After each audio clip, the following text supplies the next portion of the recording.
to, we don't want anything to do with you, go away. If this is the consequence, we don't want you. And it doesn't have to be that way.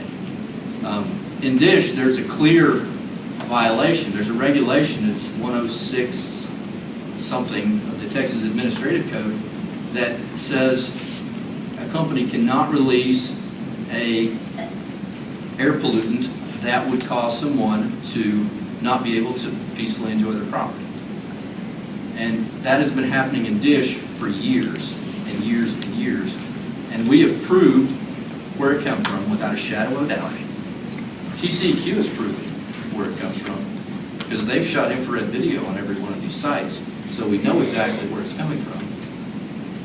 And they have not taken any enforcement action on any of the companies. It is through our the pressure that we have put on the industry and the publicity that we have gotten is probably the only reason that the modifications have been made.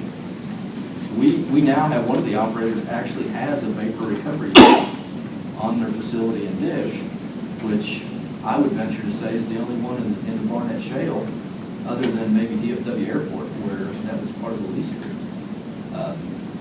There may be some others, but I certainly haven't heard of. So I hope that we try to hold the regulatory agencies accountable to enforce those regulations. It's time for us to make them be held accountable to enforce those regulations. And, you know, this is a good year because the Sunset Committee in both of these organizations is under the Sunset Committee. And so I think it's time that we demand that they regulate this industry. I think if they just enforce the ones that were in place now, this would be tremendously better than what it is today. Great. Thank you,